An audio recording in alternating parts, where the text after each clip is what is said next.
focus in the past couple of weeks, ensuring that we set the agenda and set the right tune ahead of the elections, especially amongst political parties and the voting population. Those are the major stakeholders. While of course we have other observers and INEC to also keep our retrospect on, there's a major concern with regards to the political parties and how they go about their campaigns. Over the years, we've seen attacks on personalities as against policies, as against plans, as against agenda, and of course, manifestos presented to the people.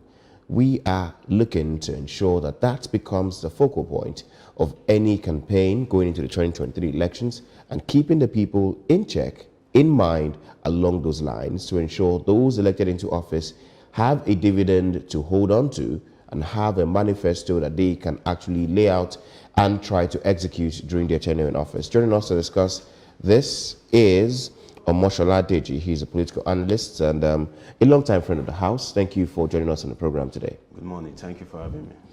Okay, so the election season comes with a lot of, should I say, background on the personalities.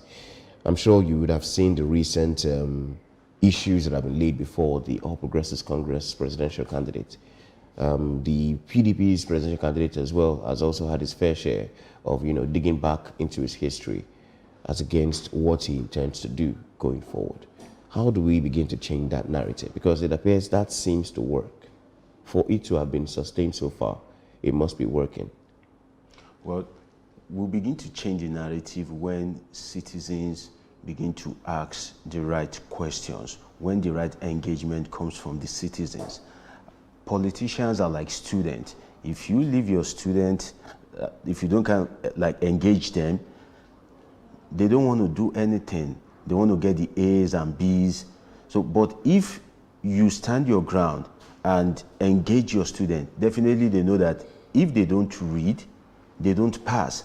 So politicians, when they are trying to contest elections, are like students.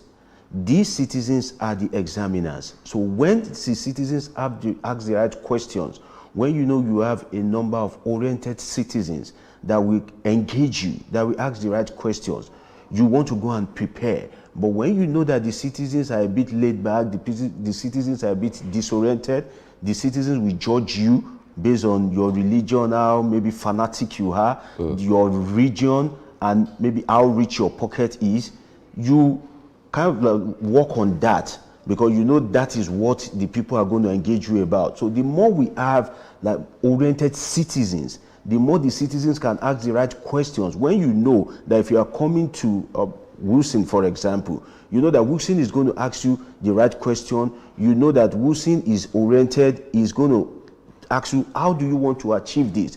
Definitely you go and do your homework very well. So I think the citizens themselves should begin to ask the how question. If you look at the campaign, most of the things we get are the what we are going to do, even though the things they are saying they are going to do are the basics. I think Nigeria by now should have moved beyond the basics. We'll provide road, we'll pay your salary regularly. These are the basics, free education. I think by now, in year 2022 going into 2023, Nigeria should have moved beyond that. Now, they are saying they will provide these basics, but how do you intend to provide it? Peter Obi, for example, is saying he's going to move Nigeria from a consumption economy to a production economy. Brilliant idea. But the question is how? If you want to move Nigeria from a consumption economy to a production economy, there must be electricity, there must be education. So it's an holistic approach. The how question now comes in, that how do you intend to achieve this? So not until we move from the what question to the how, then I don't think we will make headway as even like having the right candidate, because Nigeria, as it is structured now, is structured in a way that any non-entity, apologies for the word, can easily become maybe a governor or even president, because the system allows that. That needs to change. When that change, when they are preparing for campaign, it won't be about how beautiful their agbada is or how they can, bring out how they're able to wear the attire of the tradition. It will be an opportunity for you to engage the citizens, for you to convince them, because you like the way they do in the Western world. Yes, you have to convince the citizens about what you want to do and how you will In achieve fact, them, and that they have to see happens that it's at realistic. primary levels. You have that within political parties where there are public debates at primaries. Primary level debate. Before they even become, before they become candidates of their respective parties. So even at primary level, they begin to share ideas of how they will solve XYZ problem. And that allows a broader idea of what they want to do when should they get into office. But here, debate is almost inconsequential to the outcome of elections. Yeah, that's what we have. And I'm glad we're having this conversation now, because it's going to bring about a change, gradual or immediate, to the narrative that we're having in Nigeria. So why is it important to you that we concentrate and we focus on issue-based, campaigns as the election approaches? Well, why it's important to me is because if we focus on issue-based campaign, we try to know the quality of candidates that we are having. Right now, as a political scientist, I can project the performance of each candidate when they eventually win the election, if any of them wins. So if we have issue-based campaign, you would have like a better kind of governance, because the candidate itself is, for example, in Nigeria, most of the governors are lazy. They go to Abuja to get this free oil money. If they know that there's no free money anywhere, before you aspire to be a governor, first, you have to think about how to pay the salary of the civil servant. And you know no money is coming from anywhere. You need to harness the resources of your state. You need to mobilize people. You need to be a good manager, a good administrator. You won't even go there at all if you know that your capacity can't really deliver. But in Nigeria of today, anybody can aspire to be a governor. It's so easy to be a governor. Like the criteria that you need. And at the end of the day, you see that everybody just wants to go into the political office. So issue-based campaign will help us to assess the candidate, and it goes way forward into the future. Buhari has spent 8 years. We'll be spending 8 years. 8 years is a lot of time. If people say 24 hours is a long time in politics, then 4 years is like forever in governance. So when you have issue-based campaign and you engage the candidate aspiring for election, issue-based campaign is like a pre-interview or a mini-interview. If you want to get a job, you need to face the panel. In this case, the citizens are the panel. So if you are not ready to face them with the issues that will affect their life, governance is so important that, look at during COVID era, government wakes up, said, okay, everybody inside. You have to obey. So if you subject the ruling of your life to a non-entity, if you don't engage the person, at the end of the day, whatever you get, it's your luck. And Nigerian has had this bad luck over the years, because if you look at the economy, the health, everything is just in comatose. Nothing is working. So I believe Nigerians themselves should, out of the suffering they've witnessed over the years, should naturally want to engage the citizens. Because now there's force scarcity. Look at the forex exchange rate, and another person is coming. You see some of the candidates, they are so incoherent, and you are still relaxed. And these are the people that will rule over you again. Maybe when any of the candidate comes in, maybe by then, dollar will be 2,000 naira or something. So Deji, if I ask if you're satisfied with what you've seen so far, No, I'm not satisfied. I don't know what your scorecard is. Nobody has given you something that at least you'd hold on to and say, nobody has given me. Based. I think Peter Obi has been speaking brilliantly, but he got on the wrong side when he started his campaign without a manifesto. Well, all of that is left for the public to properly scrutinize. But you would imagine that, of course, there had been several debates on candidates themselves appearing for debates. Some have said if they can engage the stakeholders and the people directly, let them do that. So should we then begin to pound our attentions to what they are saying on the campaign grounds? Is that enough for us to serve as a yardstick of what they will do when they enter office? Well, that may not be a yardstick, because we've seen presidential candidate, even the current president, make promises, and most of the promises are not fulfilled. But I think using And you think that's down to not explaining how he was going to make those promises a reality? Exactly. And I think using the campaign ground, it's more cheaper. It's cheaper than going to engage people one-on-one.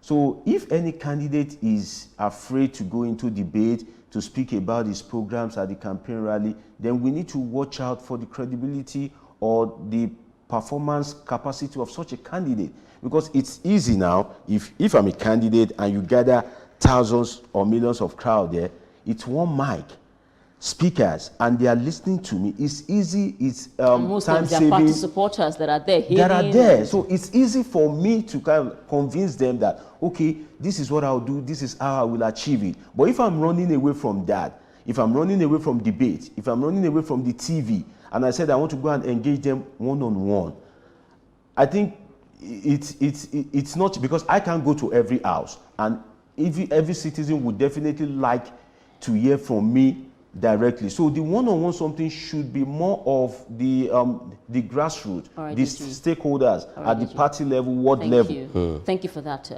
Please still stay with us. We still continue with the conversation, but we have to go for this commercial break.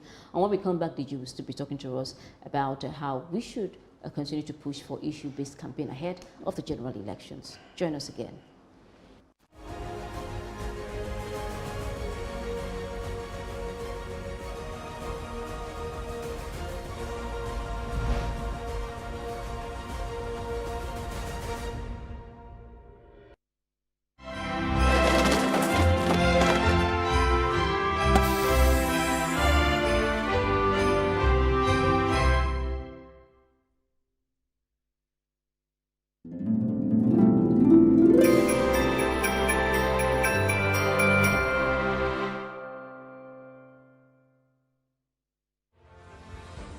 Five outstanding personalities who have positively impacted the lives of many Nigerians have been chosen as nominees for the highly esteemed Silverbird Man of the Year 2022. They are in no particular order. Business magnate, philanthropist, and chairman of Elizade Group of Companies, Chief Michael Adeojo, for employment creation and developing the education sector. Alpha-rated entrepreneur and founder of Orange Drugs Limited, Anthony Ifeanyi Chukwu Ezenga, for philanthropy and the consistent creation of jobs and livelihood. Maverick and Oyo State Executive Governor Seyi Makinde for massive infrastructure development and the revival of the moribund education sector. Mai Malabuni, the Chief Executive of Yobe State, for healthcare delivery and economic empowerment of the people despite the menace of Boko Haram. And the Executive Vice Chairman of the Nigerian Communication Commission, NCC, Professor Umar Dambata, for innovations in the telecom sector, especially the introduction of 5G tech to increase broadband penetration in Nigeria. To vote for any of the nominees, simply text SMY, leave a space, and type in the name of your choice and send to 33120. Voting ends on December 31, and the winner will be announced on the 1st of January 2023.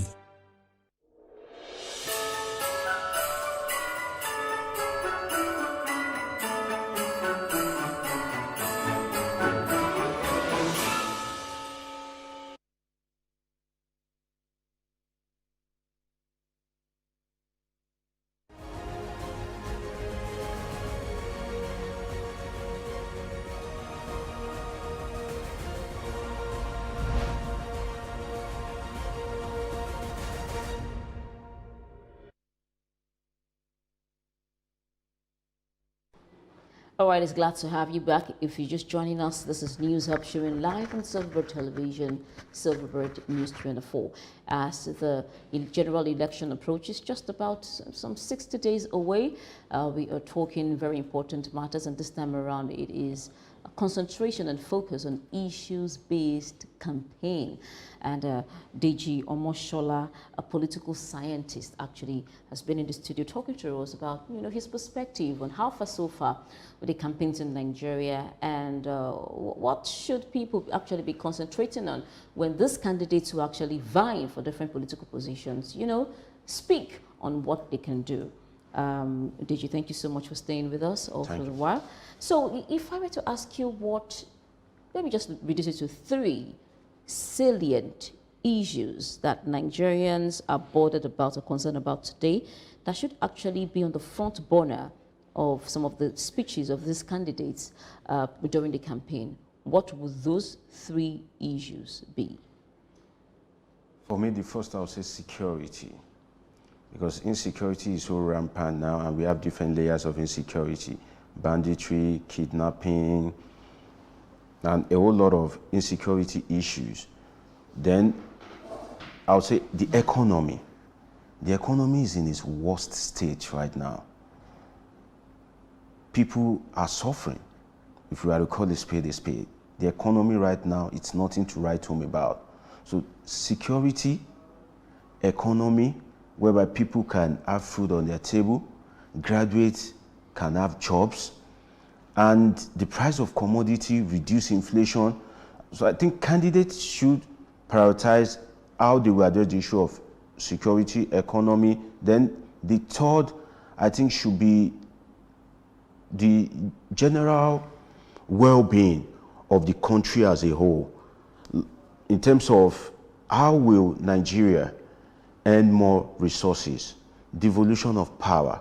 When President Buhari was campaigning in 2015, I think the political stakeholders at that time knows that what Nigerians need at that particular moment is restructuring, devolution of powers, true federalism. So not having that, not fulfilling that promise is having its effect right now on the security, on the economy, and every sphere of our life. So I think the issue of restructuring should be paramount. If Nigeria is restructured, it boils down to security. Maybe we can have state police, local government police, as we have in Western nations. The economy, like I said earlier, each state, Nigeria is blessed. We just focused on oil. Why do we focus on only oil when Nigeria has hundreds of resources? So if there is restructuring and each state can be able to harness their resources, then I think there will be more income for the country. Then security, everybody wants to be secured. You don't just want somebody to kidnap. And when a crime is committed, you want justice.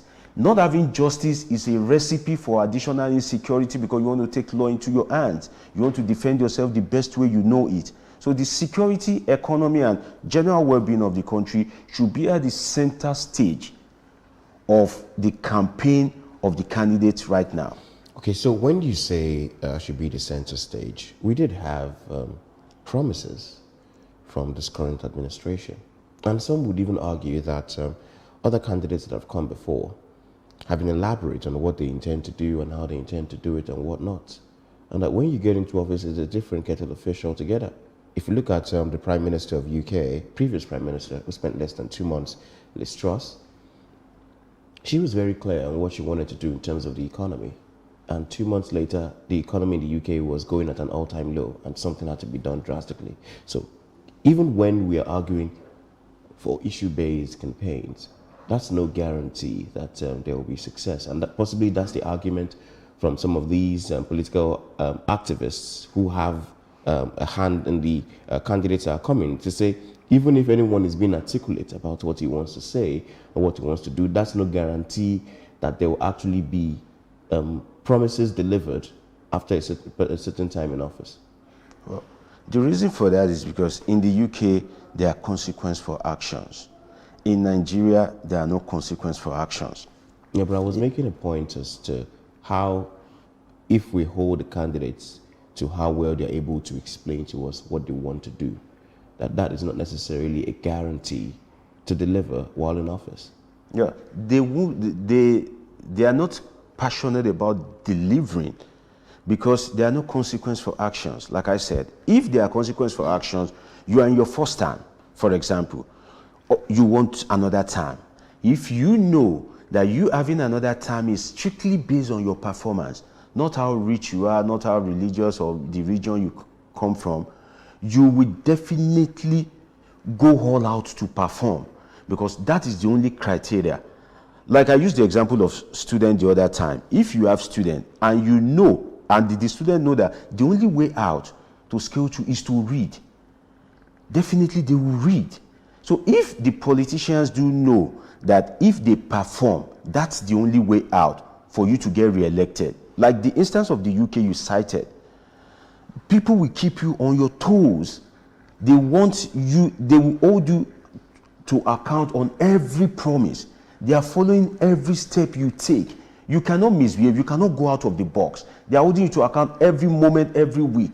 And immediately you see that you can't meet up to people's expectation, it's honorable for you to just step aside. But in Nigeria here, nobody holds anybody to account. Nobody asks, for example, APC has spent 7.5 years.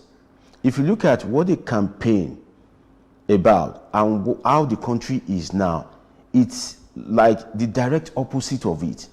And still, they are still campaigning. They still want the power.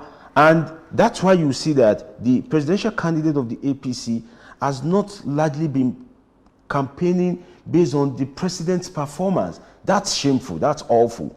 You don't go back to between 1999 to 2007 when you can easily reference from 2015 to 2022. If you are writing any piece of work, you want to use recent reference. It's easy for you to reference the performance of your party now than going back to when you were Lagos State governor. So for me, the issue-based campaign, when we say issue-based campaign, it has to be entrenched if we want the right leadership. And it starts with every citizen. They won't just come to you, and if you look at the campaign rallies, you just see them, they just dance, they say, oh, vote for us, we are the one that can do it, we will do it, we've been doing it, and that's all. Yeah. They just dance. It's just like a carnival or a fanfare. And you, that you are watching the campaign rally, you then ask yourself, what is the substance? What have they said? What are they going to do for the people? How are they going to do it? And the people, maybe because of the level of education, maybe because of poverty, maybe because of low orientation, the people don't push. And because the people don't push, they just stay in their comfort zone. Yeah, Nigerian politicians are too much relaxed. They are too much in their comfort zone because we don't ask questions, we don't put them to account. Candidates will not come to debate. To debate. You see, like, intelligent people, so I think, come on air to defend such candidate about why debate is not necessary, why town hall meeting is not necessary. Come on. I mean, I think it's beginning to be obvious that, you know, there's going to be a change because people are calling for conversations like this.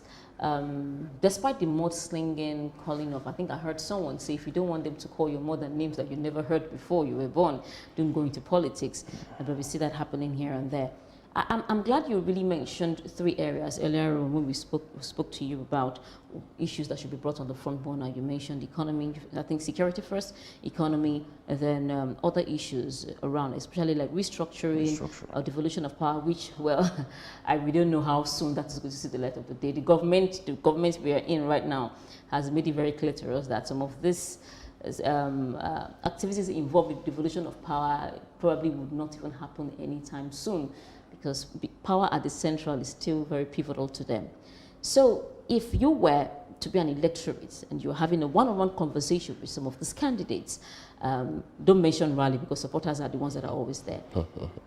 If you can just bring out one question that you would ask, because I think you mentioned how, we should stop focusing on the what and start focusing on the how.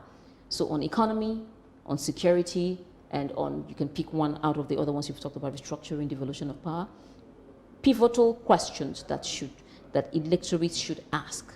So somebody can listen to this, somebody who doesn't know what question to ask or how to frame the question can listen to you and take such questions to the place he or she would be able to meet any of these candidates.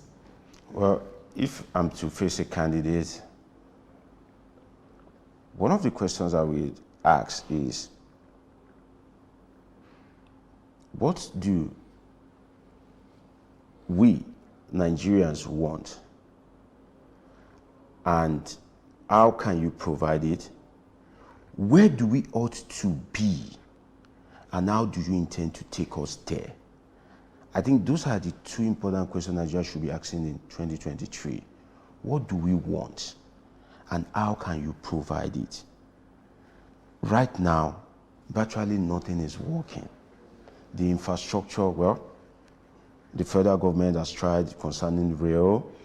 The Lagos State government too is trying. I saw the Blue Rail. Kudos to them. I saw that yesterday.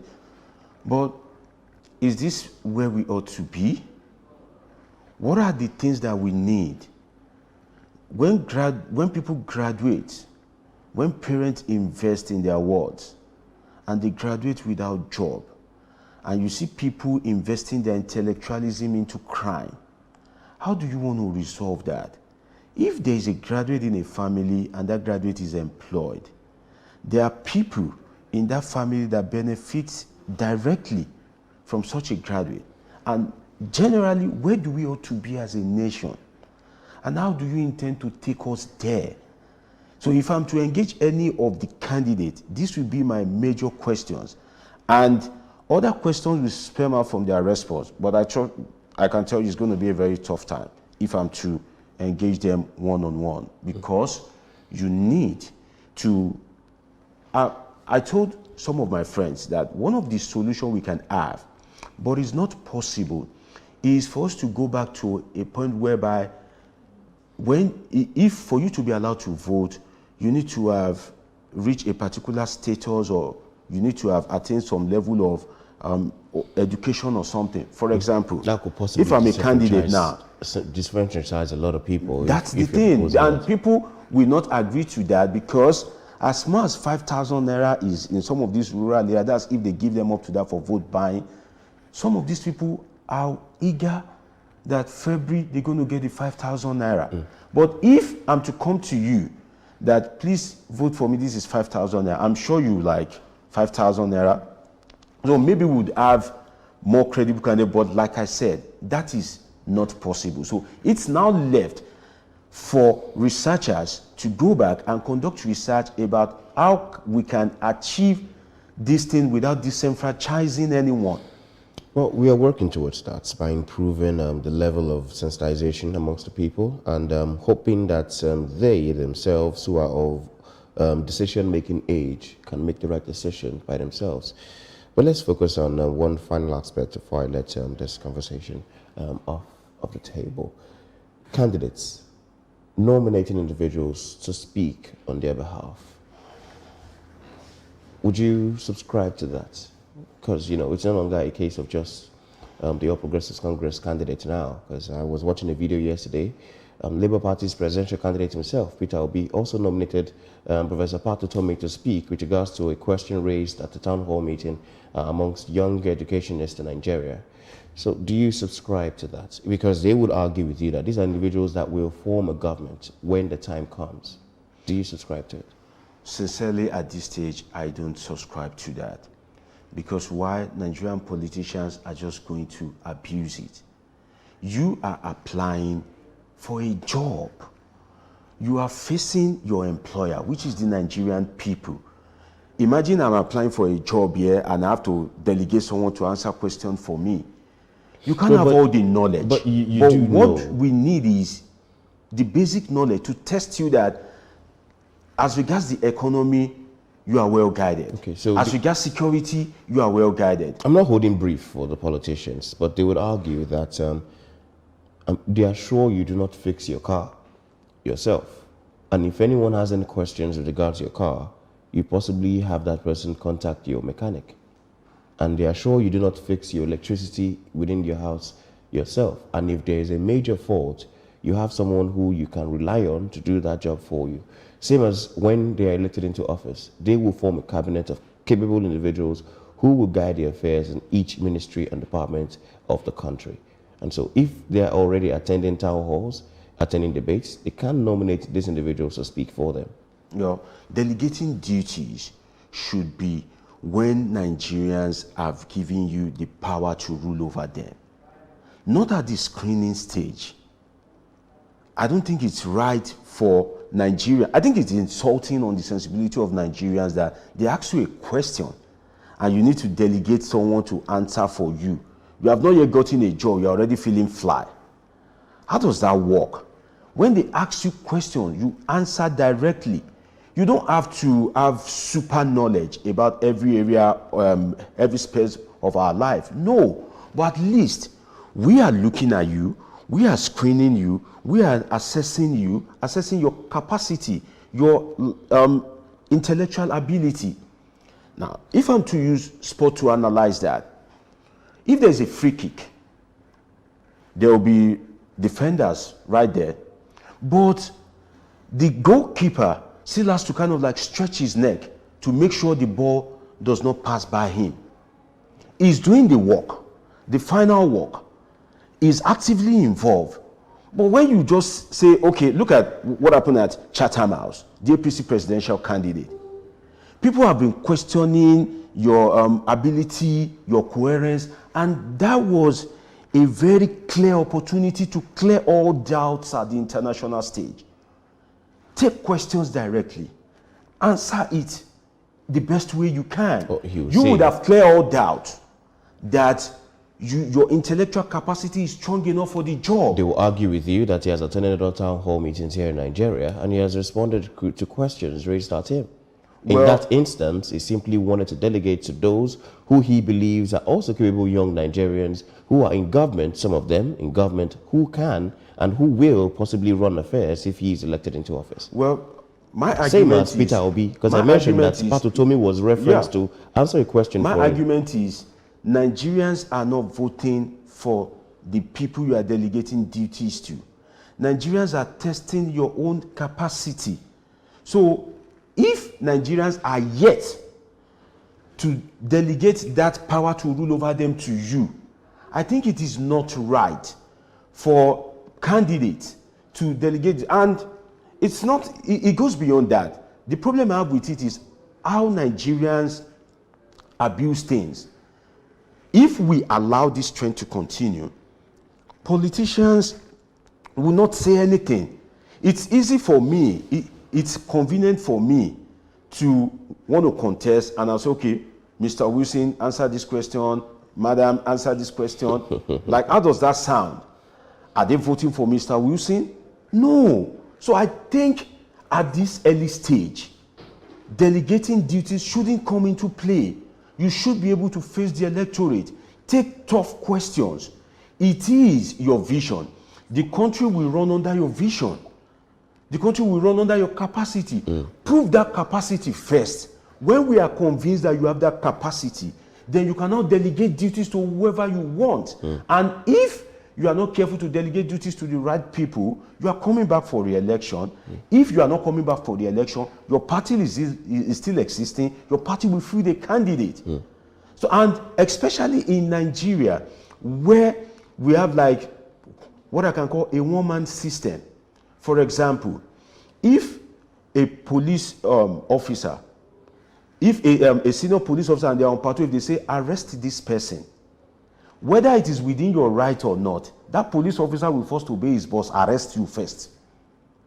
In a country where the president wields so much powers, enormous powers, I don't think delegating duty at this stage should be the right thing, because the country cannot go beyond the vision, the focus, the interest, the desire of the president itself. And the way Nigeria is right now, it will take almost a superman to bring the country out of the woods.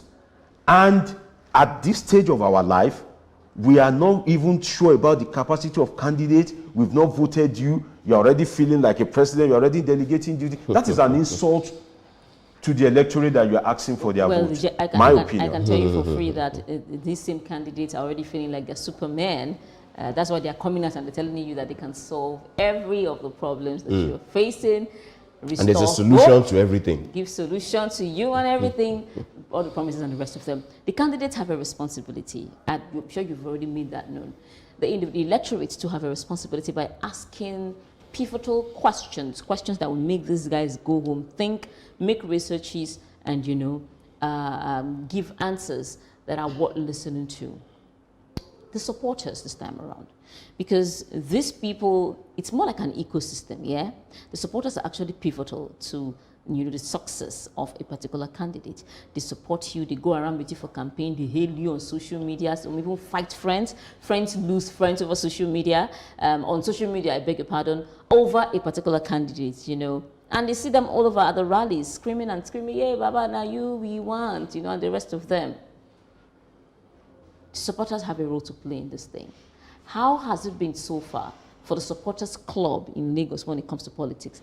And how can these same supporters help to turn the tide so we don't just go hail and shout and wave all the paraphernalia that we have in our hands to show that this is our party's logo, to move from that particular point to where actually we should be?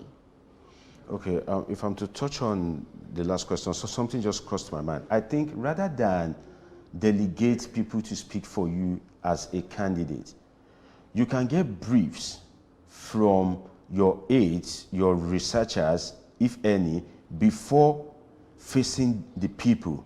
You have people that have researched for you as regards the economy, as regards security, inflation rate, the figures and everything, budgetary spending.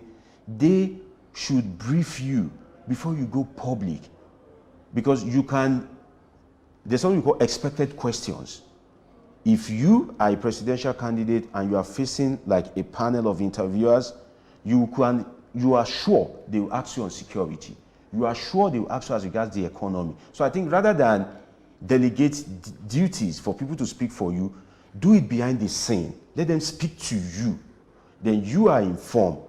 Based on that information, you come and speak to Nigerians. I think that's the better way. Then if I'm to go to your question as regards the supporters, I think the supporters has not be too good as regards projecting their candidates.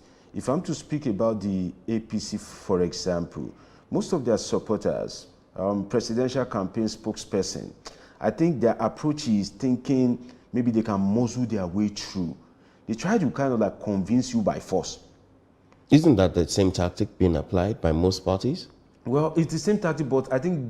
Aren't they trying to make you feel the consequences of not voting for a particular candidate? While some are convincing you that if you vote wrongly, you will suffer the consequences, and that your vote, if it's going to affect my future, is as good as invalid. No, I think that of the APC, I'm coming to the Labour Party, that of the APC... I didn't mention any party. No, I'm using the example myself. I'm using the example myself. I'm thinking, if we are speaking about issues, we should begin to preach or practice what we preach by dealing with the issues, and if possible, just avoid mentioning, individuals, parties, and the rest of them. Just deal with the issues. The issues. Yes. Okay, and that's what I would suggest for us. Because it's election time, you can hardly, if you are to go empirical, sometimes when interviewers ask you a question, you need to back it up with some empirical analysis, and you can't avoid like mentioning the candidate. I think they want to have the power. I'm sure the people that's why they who put themselves into the public. people who are listening can discern for themselves. Okay.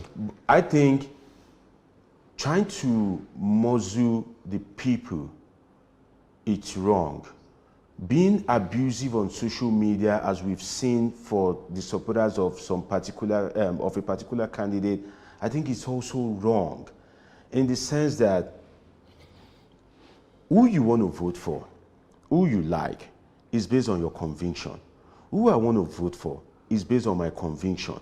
And so far as our fingers are not equal, if you look at your finger and it's not equal, you wouldn't expect that you and I will reason the same way. You wouldn't expect that she and you will reason the same way. So the tolerance as regards the supporters has not been encouraging. If you are to convince me to vote your candidate, it takes time. You have to, sometimes you need to cajole, sometimes you need to plead, sometimes you need to convince, sometimes you need to speak to the people with super knowledge why they have to vote for your candidate. But that has not been the case. In some states, you can't even see the campaign posters of other candidates.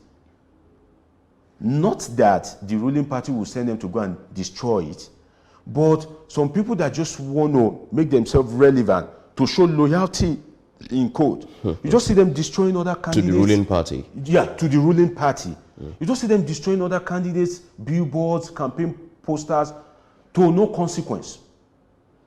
You see people going to burn INEC office. Yesterday they attacked another INEC office in Imo. The people that are doing that, they are not just doing it for doing sake. It's for a political interest, whether for or against their candidate. And they do it eventually nobody may be arrested. There's no consequence for this thing. So rather than go and destroy infrastructure built by a government that is not phenomenal at replacing damaged infrastructure, rather than do that, why not work on the electorate? Why not try and bring out the right manifesto?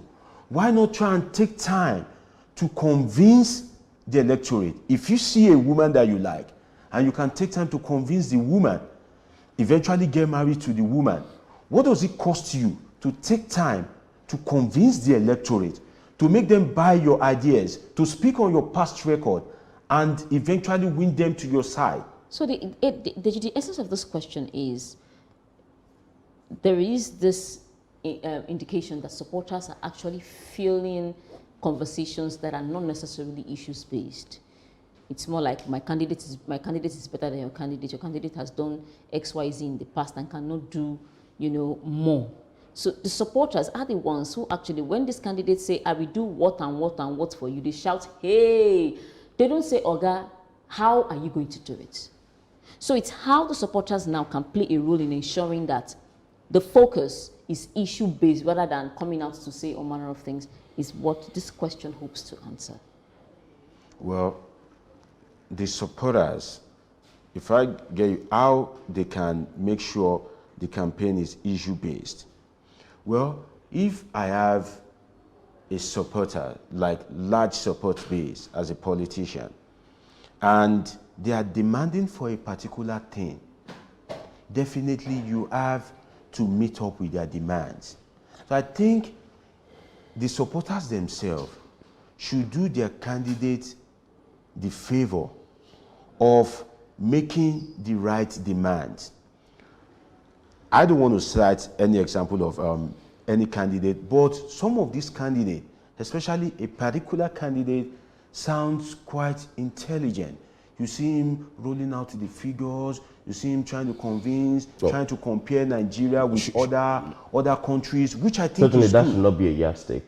No, it shouldn't be a yardstick. No, it shouldn't be a yardstick. Being an excellent student does not make you an excellent leader. But let's quickly just try and conclude on this conversation now. Focusing on away from the presidency. It appears our conversation throughout this entire period has been on the presidency. Should we begin to devote a similar attention to legislators, to what governors, to what councillors and chairmen at local level are doing? I think the most important level of power, it's the local government chairman, the legislature, and even the governor. If the presidency, for example, is not performing, if you have a performing local government chairman, a performing legislature, the president is to operate by laws. If you have a performing governor, it helps. Things won't go really so bad, maybe. So I think focusing on other levels of governance is quite very important. But I think Nigerians are focused more on the presidential because Nigerian president is like a mini god. He has enormous powers. Yeah. One of the most powerful presidents in the world. So I think that's why the focus has been more on the president. But you having a competent legislature, a competent local government chairman, a competent councillor, if anything happens now, the first person you run to should be people that are from your locality. Yes. The councillor should be from your environment. Yes. The governor is from that state. So I think that affection should be more with the people that maybe a president that is from the north and something is happening maybe in one south village. The president has a lot on his table. He has to delegate duties, and he or she, maybe if we have a premier president one day, is not the only elected person. Yes. So the most important one has been the one that has not really gained much attention, which is the grassroots. Exactly. If you collect money for contract and you didn't deliver on that contract, you are coming back to that environment. But if the president is in Abuja, if President Buhari finishes, he goes back to Daura. So you can only face the consequence more from the people of Daura. But if you are a councillor in this environment, you are a governor from this state. They know your house. You know, even we grab you. Yes, they know your house. They know your parents. Have they grabbed them so far? Have they gone to their parents' house to ask the question? Maybe we get I think that I'll be left on the electorate to do that. But thank you so much, Omoshola Deji, Thank you very a much. political scientist, for joining us on the conversation today. Thank you. All right. We do hope things change for the better. Well, let's go for a short break, and when we come back, we'll be switching gears, and this time around, we're taking a trip to Cross River to find out about the cholera outbreak.